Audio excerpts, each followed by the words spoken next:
Freakonomics Radio is sponsored by Ozempic. Innovation happens through rethinking what's possible, and when it comes to GLP-1s, Ozempic pill does just that. Learn more about Ozempic semaglutide tablets, 4 and 9 milligrams, by calling 1-833-OZEMPIC or visit Ozempic.com to view the medication guide and ask your doctor what's possible with FDA-approved Ozempic pill.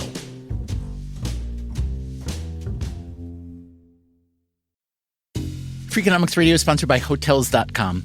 Hotels.com gives you access to hundreds of thousands of hotels worldwide, and when you join for free, you can save up to 20% instantly with member prices. Plus, every stay earns rewards, so when you book one trip, you're already lowering the cost of the next one. Hotels.com is simple, rewarding, and designed to help you get more out of every stay. Sign up for free and book today. Hotels.com. It's all in the name. Freakonomics Radio is sponsored by Amica. You know what they say, if you want to go fast, go alone. If you want to go far, go together. So go with Amica and get coverage from a mutual insurer that's built for their customers, one that looks after what's important to you together. Auto, home, life, and more, coverage that fits your unique needs. Amica helps you protect what matters most. Visit Amica.com and get a quote today.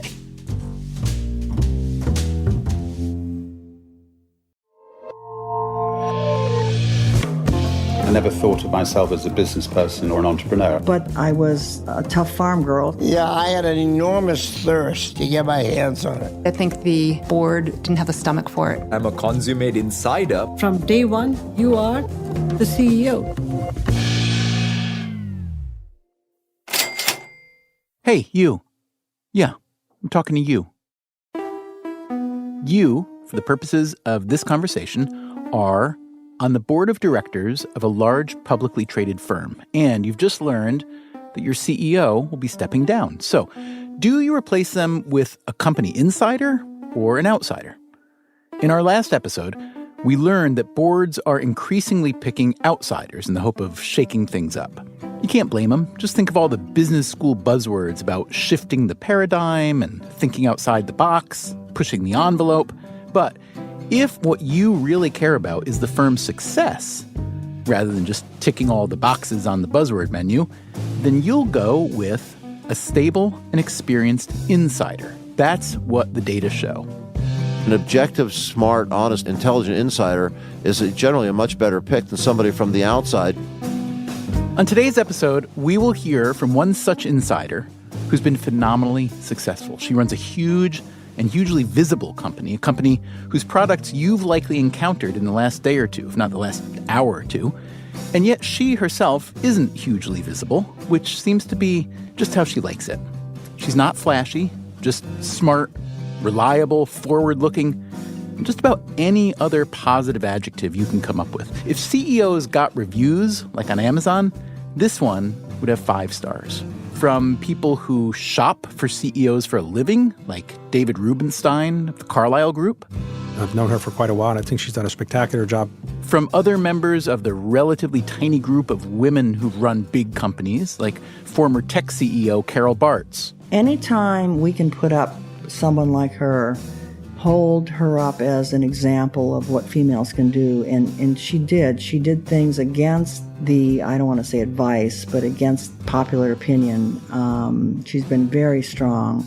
And from professional CEO watchers, like Jeff Sonnenfeld of the Yale School of Management. She wants to delegate authority for others to grow and allow them to make some mistakes that she knows she could have prevented. Indra doesn't want to tell you, but she generally is the smartest person in the room. Today on Freakonomics Radio, Indra Nooyi, the CEO of PepsiCo, on how to deal with activist investors who want you to split up the company. At the end of the day, we view them as free consulting. Painful, but free consulting. On how hard it can be to make your company change with the times. You know, when people say culture eats strategy, I lived it firsthand. On why you have to accept some people as they are. Because if we don't, we're going to start feeling resentful or angry with whatever's happening around us. And what happens when the CEO, especially the female CEO, goes home at night. Don't try to pretend that you're still the big boss, because you're not. From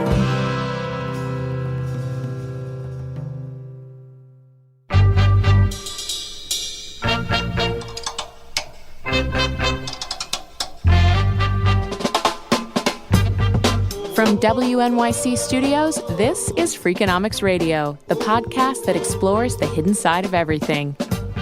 Here's your host, Stephen Dubner.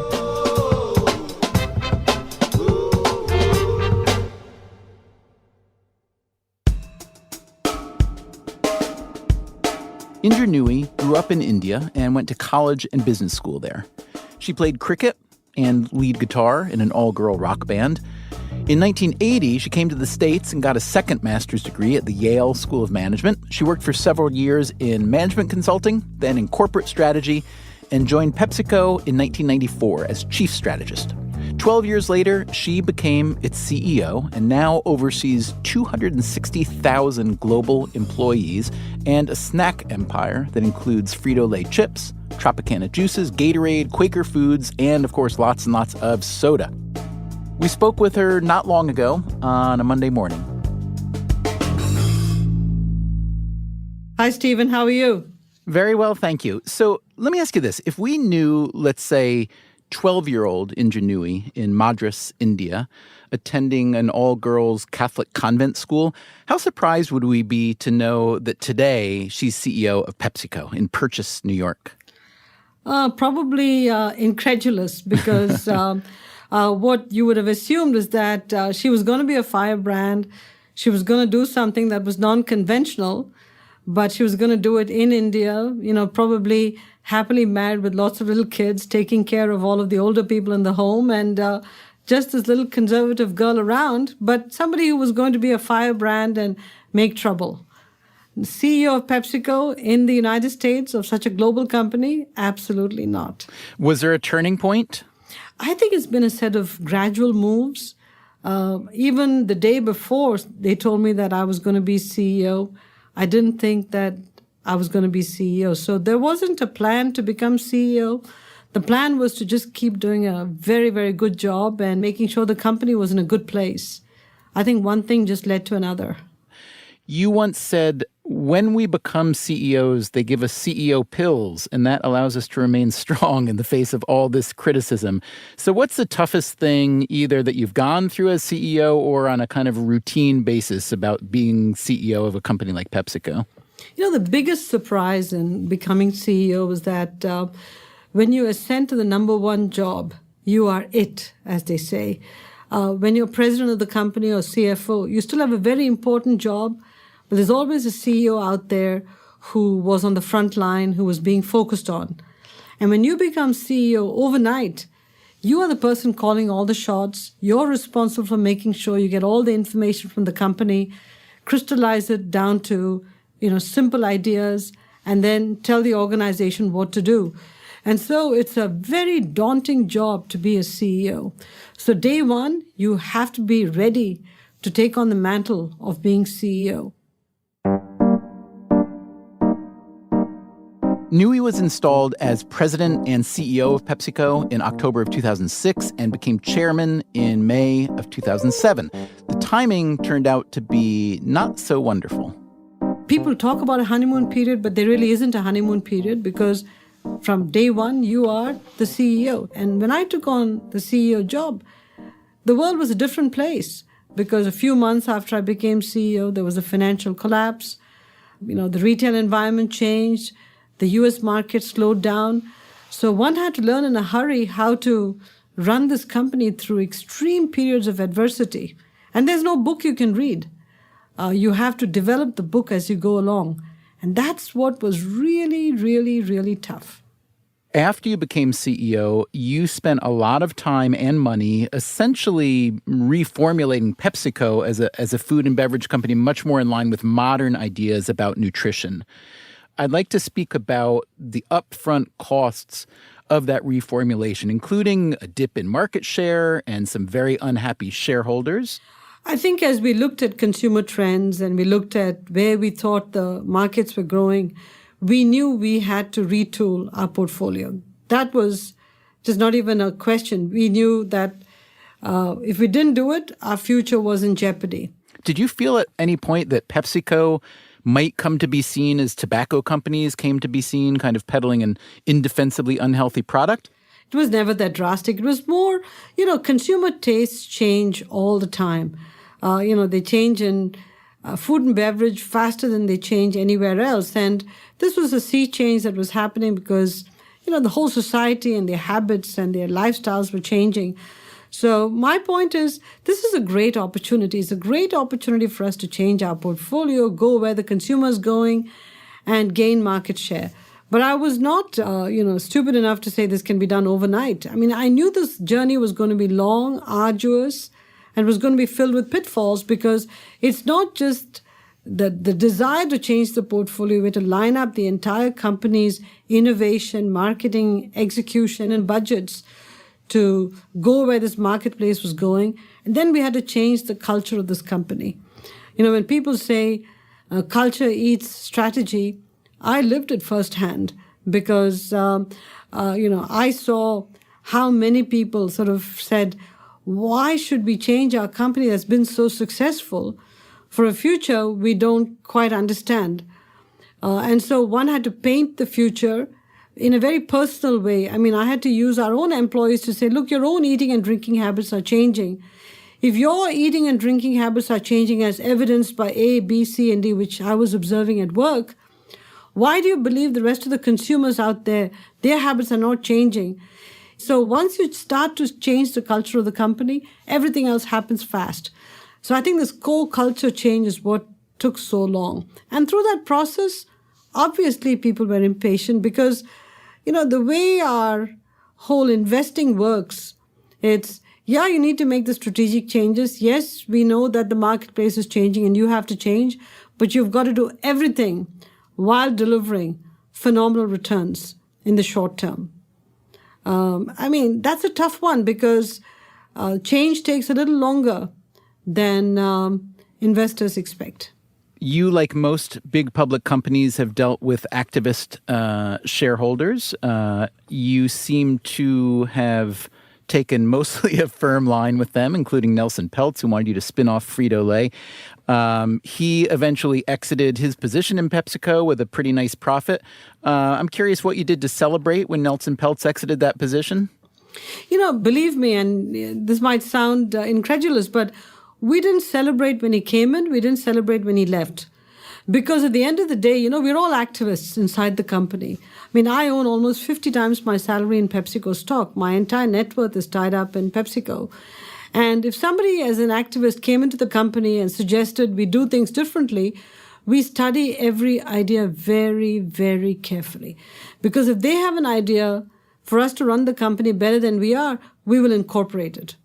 But if their idea has more risks than upsides, then we have to worry about the company. So at the end of the day, we are maniacally focused on the success of PepsiCo and our shareholders. And we're not just listening to ideas. We think about the implementation. And so when Nelson Peltz came in, believe me, when he presented his white paper to us, we studied every chart, every idea, and had multiple conversations with him because at the end of the day, we viewed him as a free consulting. Painful, but free consulting. So there were a lot of little operational things that Nelson opened our eyes to. And I'd say at the end of the day, any activist who's been in PepsiCo stock will tell you that we treated them with great respect. We listened to them. We took in whatever we thought made sense. And where we thought our strategy was in a better place, we stayed firm.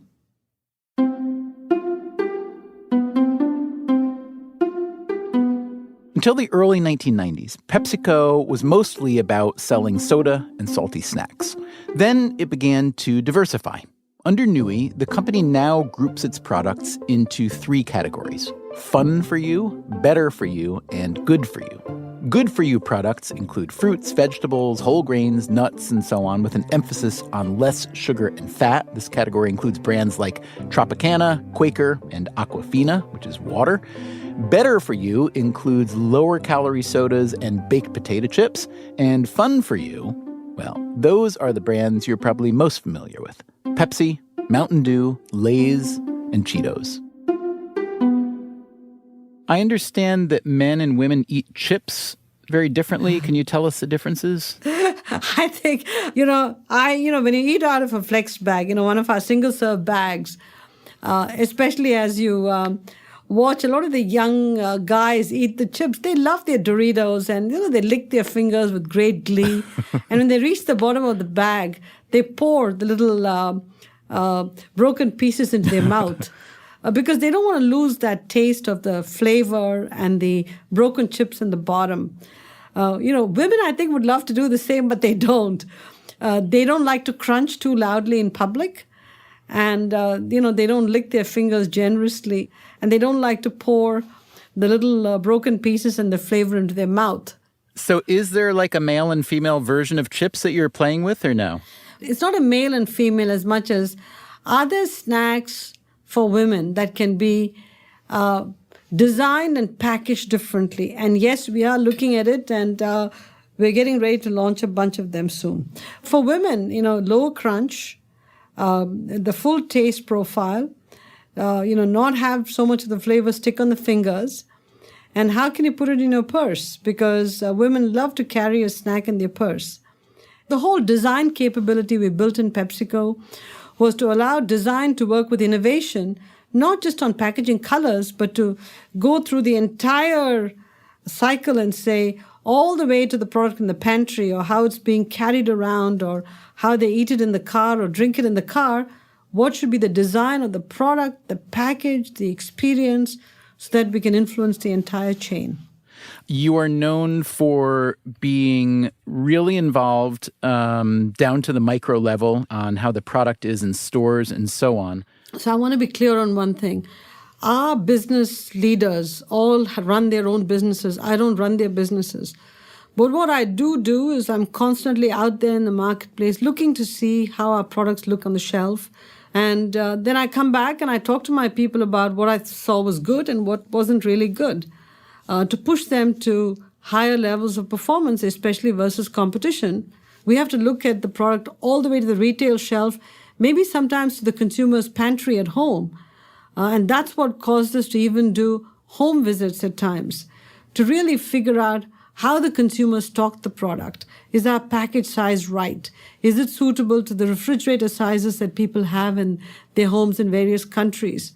I'd like to talk to you about the scientific thrust of the firm. You've got a science background yourself. You hired Derek Yock, a former World Health Organization official, to develop your dietary guidelines. So I'd love you to talk about the kind of interface between the scientific method that you grew up as a student appreciating and how that's incorporated into a modern food and beverage company. One of the things that my experience has taught me is that if you are trained as a scientist in your, youth, through your high school and college, if you stay with the STEM disciplines, you can learn pretty much all of the subjects as you move along in life. And your scientific disciplines play a very important role and ground you very well as you move into positions of higher and higher authority, whatever the job is. It's very hard to learn science later on in life. So one of the pleas I would have for most young people today is stay with STEM as long as you can. Now let me get to the question that you asked. I think one of the big things we realized in PepsiCo is that we were very good at line extensions of our products.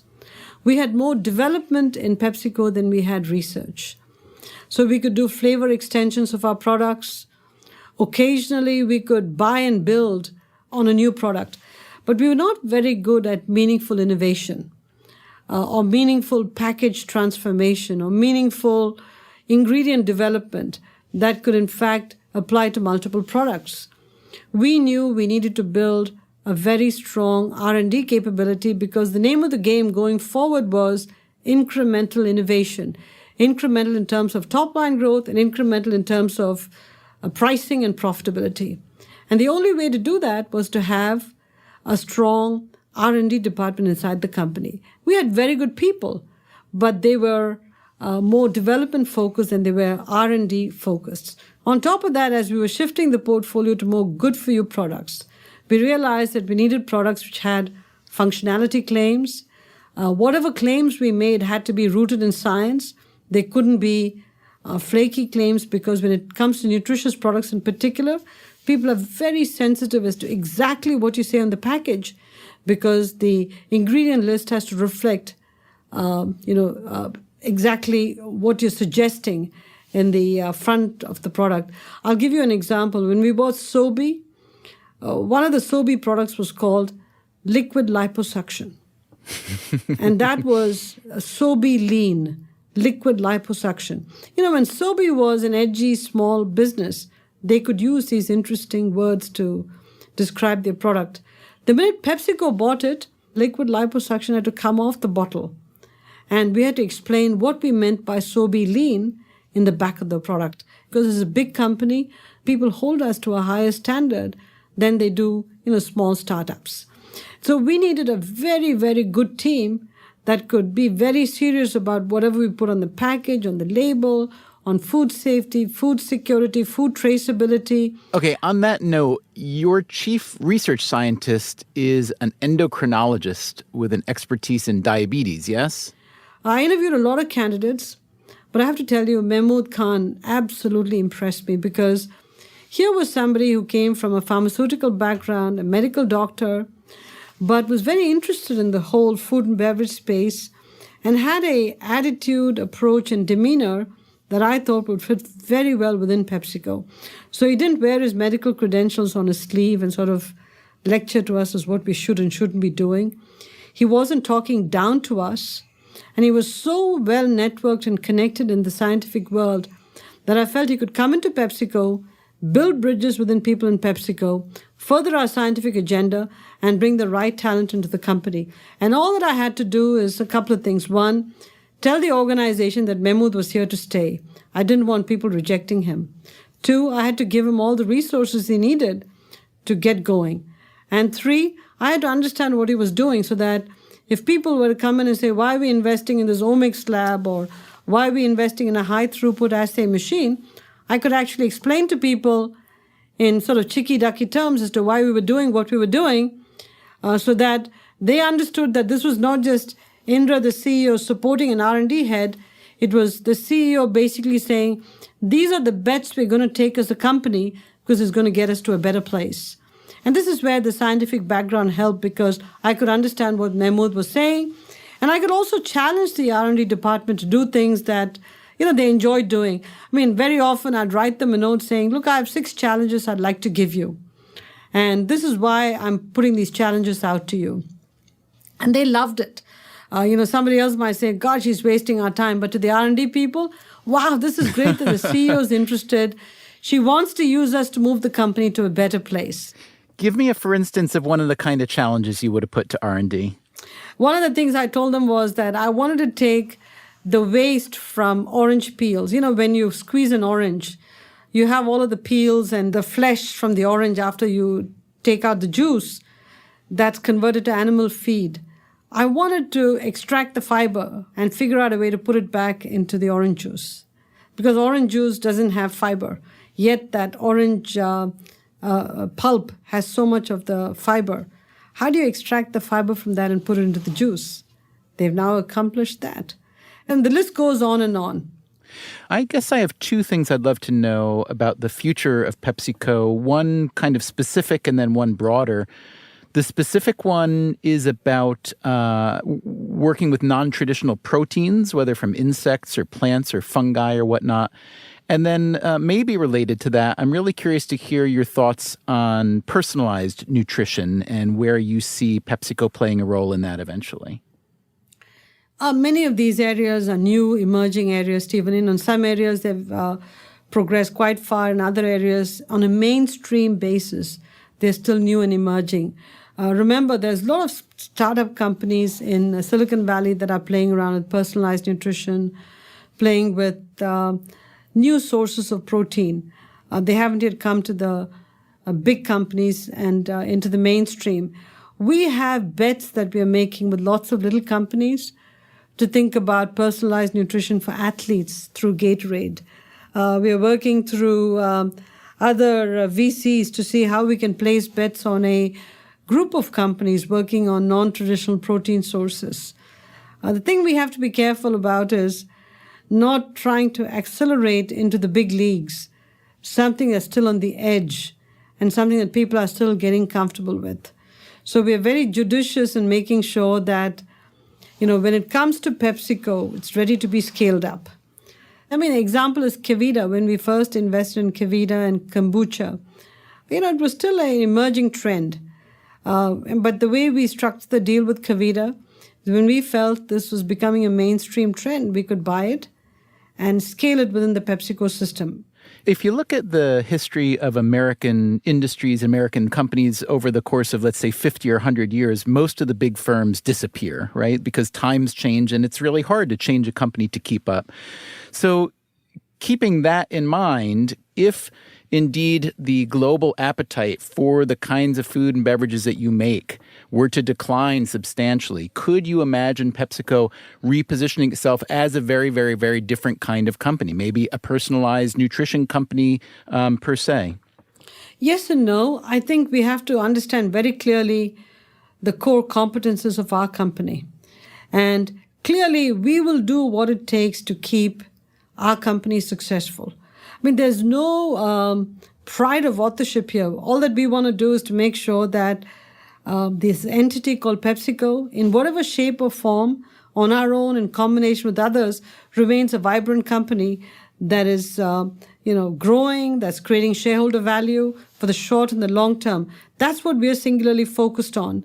If it means changing our business model, but doing it in a way that doesn't take us way off our core competence so we don't fall flat on our face, absolutely we'll do it. But we have to do whatever transformation, keeping in mind that there are things that we're good at.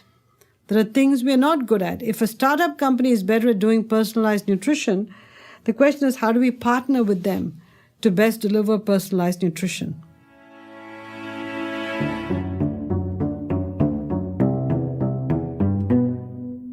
Coming up on Freakonomics Radio, a different kind of partnership for Indra Nooyi, the one that happens at home. Because at the end of the day, your first priority is being sort of a wife and a mother and a daughter-in-law and all those roles we have to play. And if you enjoy Freakonomics Radio, please leave a review or rating on Apple Podcasts or whichever podcast app you use. It helps more than you think. Thanks, and we will be right back.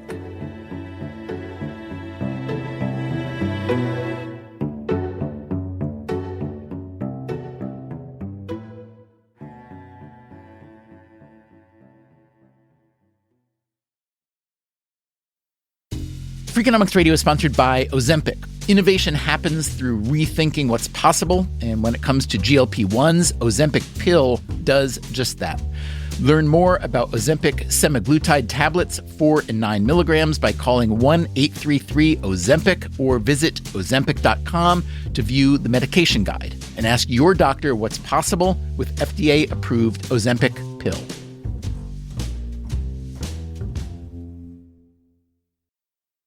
Freakonomics Radio is sponsored by Southern New Hampshire University. The best investments are the ones you make in yourself, and no one knows that better than Southern New Hampshire University.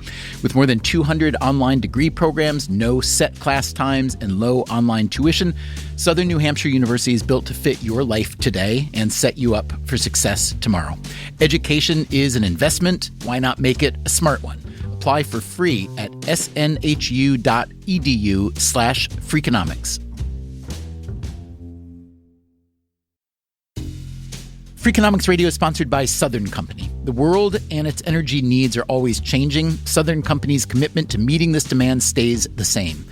That's because Southern Company believes energy is more than a utility, it's what powers possibilities. So they are looking ahead and investing $80 billion in infrastructure upgrades and are committed to fueling growth in ways that benefit all customers so that reliable and affordable energy is accessible for generations to come. Go to southerncompany.com to learn more. Southern Company, building the future of energy.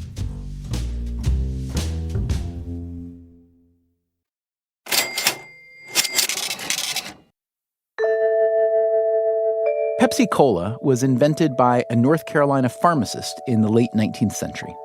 In the early 21st century, PepsiCo has more than 100 brands and trademarks, including 22 that each do more than $1 billion in annual sales. The company has a market cap of around $170 billion. We're speaking today with the CEO of PepsiCo, Indra Nooyi. You are known for working hard, 20 hours a day, 7 days a week, I've read. I don't know if that's even possible. Is that true? Close. I'm just curious what you actually do in a given day, considering there is probably no given day in your job. But maybe today, just give us a sense of what your workday is actually like. Today, I woke up at 4 a.m. and I read the balance of the stuff I hadn't read over the weekend from my mail. And then I played tennis for an hour. Then I came to work at 8:30 this morning. And I go till about 10 o'clock tonight. I have back-to-back meetings. Then I go to the design studio this evening. I spend the evening with all the designers of PepsiCo. Then I take them to dinner, all of them. And over dinner, they get to ask me any questions they want on any topic. That'll probably last for 2 or 3 hours. And then I'll get home by about 10:30 or 11 tonight. I'll probably read whatever mail came from today till about midnight, go to sleep, and be back up at 4 a.m. tomorrow. And that's a normal routine. Most important question out of all that, did you win tennis this morning? I don't play competitive tennis. I have a pro, and I just hit with a pro because, at this point, I have no time to go play in a league. Right. Let me ask you, this is a standard question we ask a lot of people. I'm very curious to know how you'd answer it. What's something, Indra Nooyi, that you believed to be true for a long time until you found out that you were wrong? I'm going to say something which you might actually chuckle about. For a long time, especially given my cultural upbringing, I thought, you just listened to your parents and you did whatever they asked you to do until I had my own kids. And they told me, no, we are people too. We have our own mind. We do our own thing. And I learned the tough way that, the rules that applied to me from my parents to me, I was a very dutiful kid in many ways. And if the parents said, jump over this line, you jumped over the line and you didn't ask questions. As I had children here and my husband and I, we learned that they're people too. They have their own thoughts and ideas, and we have to jointly evolve a point of view as opposed to you will listen to me. So this is one of the, in life, I'm learning a lot of lessons that are different from my own cultural upbringing. Mm-hmm. Talk for a second about being a mother and a daughter to your mother, to your parents, and being CEO. I think we grew up in a culture where, our parents basically said, don't let these jobs get to you, whatever your job is, because at the end of the day, your first priority is being sort of a wife and a mother and a daughter and a daughter-in-law and all those roles we have to play. So, I have a mother who in particular believes that fiercely and believes that these jobs give you crowns and leave those crowns in the garage. When you come home, don't try to pretend that you're still the big boss because you're not. Does that seem a little unfair? Because if you were born male, that she probably wouldn't say that to you? That's correct. But, I can't change her. So I can either spend my time trying to change her or just say, what, let her think whatever she wants. All the times that she's with me, I leave the crown in the garage. The rest of the time, I at least bring it and leave it on the front door or somewhere on a table instead of in the garage. You know something, Stephen? I think we all have to develop adaptation strategies. Because if we don't, we're going to start feeling resentful or angry with whatever's happening around us. From my perspective, my mom says, leave the crown in the garage. Fine, I left it in the garage. I've been married 37 years to the same guy. I don't think I could have balanced all of this had I brought my crown into the house every day. There's no way it would have worked. And would I have liked to have brought it in? No, not at the expense of my marriage and my children. I'm married to a great guy, but it required constant sort of adjustments to make sure that we both were equal versus each other. And to our children, we both were parents, and one was not CEO and one is not CEO. I don't think that works at home at all. Do you think that one reason there are relatively so few female CEOs in the States and elsewhere is that there's a kind of standard model for what we think of as a CEO, and that standard model is someone who never takes off the crown, not even at home. Is that an issue, do you think? I don't think that's the issue. I think the issue is that we get a lot of women in the entry-level positions. As you get to middle management, women rise to those positions, and then that's the childbearing years. And when they have children, it's difficult to balance having children, your career, your marriage, and be a high potential outperformer who's going to grow in the company in an organization that's, every one of them is a pyramid. So it starts to thin out as you move up. We have to solve for that. How are we going to attract women who are more than 50% of all the college graduates who are getting all the top grades? How are we going to attract women into the workforce where we need them, but allow them to balance having a family and taking care of aging parents, because they're all part of a sandwich generation today, and still allow them to contribute productively to the workforce? Don't have an answer to that. It's going to be a concerted effort on the part of governments, societies, families, companies, all of us coming together. I was lucky, Stephen, because I had a lot of extended family that all chipped in to help us take care of our kids. My husband and I worked in partnership with each other to make sure that our schedules didn't keep us both out of the office at the same time. But then our families all chipped in to help take care of the kids, or supervise the nannies, if you want to call it that. And in turn, we take care of our aging parents today. And so I think this Asian model of having extended family coexist with the young people today may have to be imported in so that we can take care of our children and take care of the aging parents at the same time.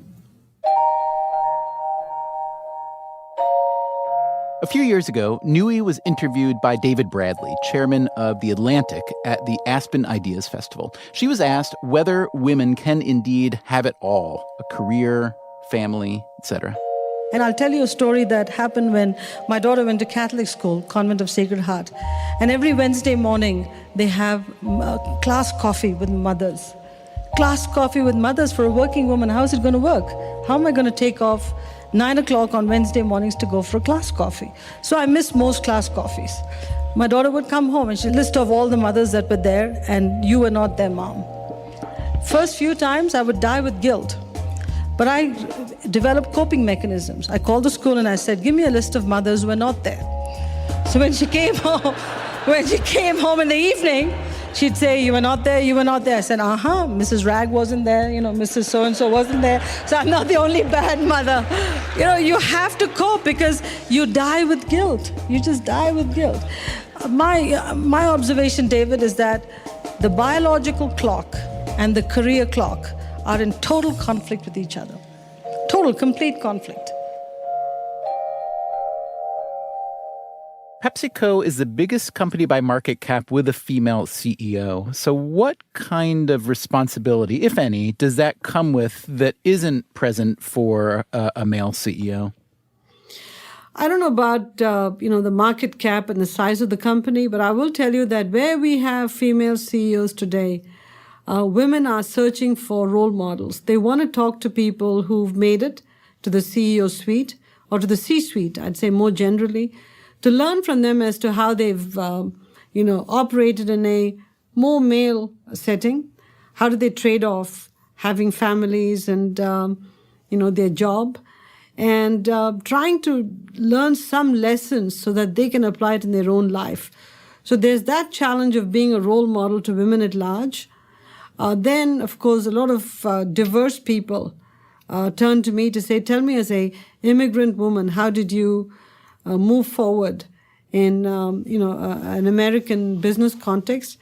And then I have a lot of demands from Indian American people, men and women alike, who say, can you tell us how Indian Americans can move forward in, a global business environment? So it's interesting that I get the tug and pull from all three constituencies. Yeah. I'd say that when you become a CEO and you're a woman, you are looked at differently. Whatever you say, people they say things like, well, a guy CEO wouldn't have said that, or a guy would have said it differently. You are held to a different standard. There's no question about it. It's not that you've become CEO and now you get a hall pass. You don't. Everything you say, you do, gets analyzed a different way. But any industry, in any profession, in any part of society, trendsetters went through this sort of scrutiny and criticism and commentary. And so I think this group of women CEOs, all of us are going through that right now. Hopefully, as the numbers get bigger, and I hope they do, nobody's looking at us as women CEOs, but just as leaders of big enterprises. I hope that day comes sooner than later.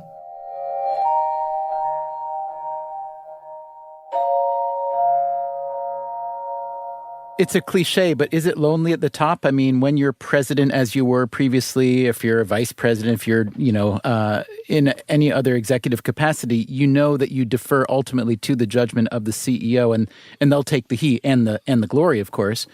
When you're though, at the top, what do you do about that? And really, is it lonely? Incredibly lonely. But again, as you said, it's a cliche. What you've got to do is talk to a lot of people, especially other CEOs that you trust, to learn from them in terms of what they did when they were faced with similar situations. And so there's no question it's lonely, but you've got to create your own ecosystem in your own kitchen cabinet so you can sort of alleviate some of the loneliness without, giving away any confidential information. I remember that we had a group of 5 CEOs that we would meet, every quarter. There was Jeff Immelt from GE. There was Ken Chenault, Sam Palmisano, and then Ginny Romiti. And then we had the J&J CEO, it was Alex Gorsky. And the 5 of us would get together every quarter. We try to get together every quarter to talk about issues that were on our mind. And, it was a good, safe group for us to sort of bounce ideas off of each other. That is really interesting. I'm curious, what are the kinds of issues that might have come up there that outsiders wouldn't expect? So as a group, we might talk about the problem of doing business in emerging markets and how do you judiciously balance developed markets versus emerging markets. Or it might be something to do with how do you groom succession? Because the day you become CEO, you have to think about grooming a successor. How do you, take people and give them bigger assignments, especially at a time when the economy is so tough? You want safe hands sitting in safe jobs. But to really develop succession, you want safe hands in uncomfortable jobs to see if they can do more. You have to constantly think about taking the risk versus retreating to safe positions. So you talk to your fellow CEOs and say, how did you do it? How did you accomplish the same challenge in your own way? So those kinds of things we talk about, everything ranging from big, broad portfolio bets to, how do you articulate an investor story to how do you think about people development? I see that you recently gave a very large gift to Yale, which will go to the School of Management, which will name its deanship after you. I see that your sister, she and her husband are behind the naming of the Tandon School of Engineering at NYU. Talk for a minute about the kind of experience of you coming from an immigrant family and becoming, in the space of really a half a generation, so thoroughly ensconced in not only the business community here at the highest level, but the educational community, and just what that's been like for you. I think in many ways we're all just grateful for what the United States has given us in terms of education and opportunities, and we want to make sure people after us benefit from those opportunities. But I think, at least in my case, my giving has gone beyond the schools in the United States. I just redid all the science labs in my high school and redid all the science labs in my undergraduate college in India. And I'm in the process of rebuilding the women's lounge, which was, not in very good shape. So I think at the end of the day, we've been privileged to have enough resources, but, you don't take your resources with you when you pass on. I think the best thing you can do is to... Not yet, at least. Not yet. I think the best thing you can do is to pay it forward. And so, putting the money to work for the next generations is critically important. When you, I think this was in association with your gift to Yale, you were quoted as saying that business issues are never just business issues. And my most ardent hope is that this endowment will teach future generations of leaders at the most successful companies of tomorrow will do more than make money. I'd love to hear what you mean by that. Business issues are never just business issues, especially when you're in a business of making food and beverages that not all of the world, especially the public health people and the nutrition people, love. You know, our company's business was developed and grown at a different time. As society became more sedentary, for whatever reason, the offering of foods and beverages to that society, to the sedentary society, has to change. It's not a or game, it's an and game. There's a time and place for the fun products, but now increasingly we have to develop good-for-you products that are suitable for an increasingly sedentary population. So from our perspective, clearly you'll make a lot of money just focusing on the products of the past, but we'd be growth constrained. What I wanted our company to do is think about societies, think about communities, think about how we can evolve a business model that takes into account changing societal trends, whether it be our product portfolio, whether it be environmental issues, whether it be issues related to diversity and inclusion. I wanted to make sure that we looked at all of these issues holistically and made sure we did the right things as a company so that we would remain successful into the future. Because at the end of the day, Stephen, companies like ours are little republics. PepsiCo's market capitalization makes us bigger than many countries around the world. And we have access to lots of technology. We have access to big distribution systems. We have access to capabilities that many countries don't have. And we have it on a global basis. So we can actually move it across the world seamlessly. So I think companies like ours have not only got to run the company for the benefit of shareholders, we've got to do it in a way that's very sensitive to societies and communities around the world. And that's my sincere hope, that every company views their place in society that way and modifies their business model to be more sensitive to these countries, societies, and communities in which they operate. So if you were not Indra Nooyi, but maybe a marketing executive working for Indra Nooyi, or maybe a food scientist at PepsiCo, or maybe even an intern, what would you say about Indra Nooyi as a boss? I'd say somebody who has very high standards, who holds us to high standards, but helps us get to these higher standards. Somebody who's very demanding, but also very caring. Somebody who works as hard as we do, doesn't just delegate and go off to play golf or, have a relaxing life, but is there alongside us, helping us get to a better place, but also pushing us and herself to be a better person and a better executive. I think that's what they'd say about me.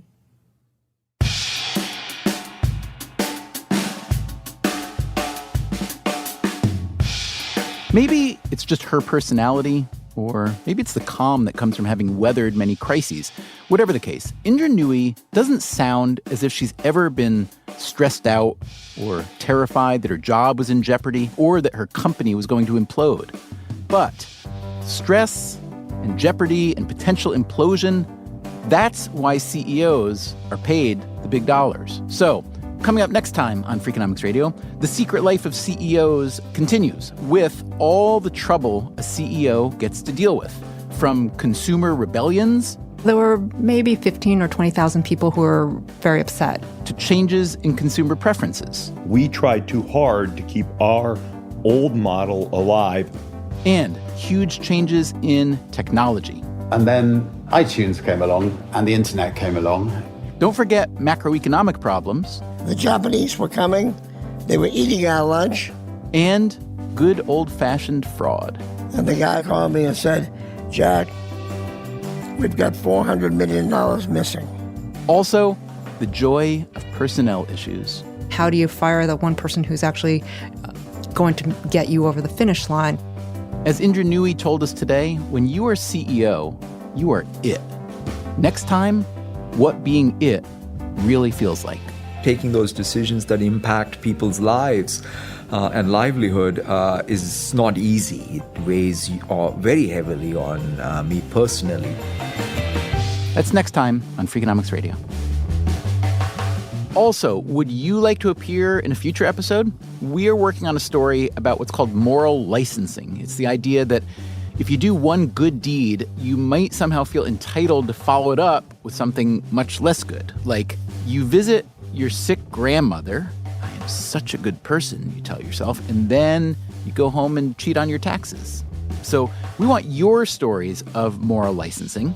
Use your phone to make a short audio recording. Just use whatever voice memo app you have and email us the file to radio@freakonomics.com. Tell us your name, where you live, and then tell us your story. If, given the nature of your story, you need to be anonymous, that's okay too. Thanks. Freakonomics Radio is produced by WNYC Studios and Dubner Productions. This episode was produced by Max Miller. We had research help from Zach Lipinski. Our staff also includes Allison Hockenberry, Greg Rosalski, Stephanie Tam, Merritt Jacob, Vera Carruthers, Harry Huggins, and Brian Gutierrez. For this series, the sound design is by David Herman with help from Dan DeZula. The music you hear throughout our episodes was composed by Luis Guerra. You can subscribe to Freakonomics Radio on Apple Podcasts or wherever you get your podcasts. You should also check out our archive at freakonomics.com, where you can stream or download every episode we've ever made. There are more than 300.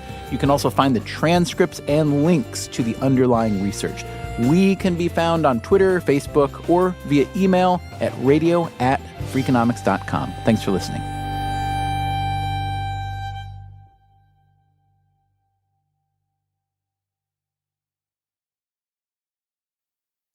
Freakonomics Radio is sponsored by Vitamix. According to the LA Times, the average American home contains 300,000 items, including a staggering number of appliances. All those gadgets, just clutter. But there's one tool that delivers what a dozen others only promise. From pureeing to chopping, Vitamix blenders bring the power of an entire kitchen to your countertop, offering enduring performance and precision you can count on. In a world full of clutter, do more with less. Visit Vitamix.com and shop now. Hi, I'm Angie Hicks, co-founder of Angie. When you use Angie for your home projects, you know all your jobs will be done well. Roof repair? Done well. Kitchen sink install? Done well. Deck upgrades? Done well. Electrical upgrade? Done well. Angie's been connecting homeowners with skilled pros for nearly 30 years, so we know the difference between done and done well. Angie, the one you trust to find the ones you trust. Find a pro for your project at Angie.com. You wouldn't take financial advice from a 72 hours in a single day alpha influencer, would you? Same goes if you're in a car accident or any accident. Who you choose matters. That's why Morgan & Morgan exists. They're the largest injury law firm in America, and they've built a reputation by actually winning cases, not just talking about it. Over 1,000 lawyers across all 50 states and $30 billion recovered. Injured? Go to forthepeople.com/podcast. That's forthepeople.com/podcast.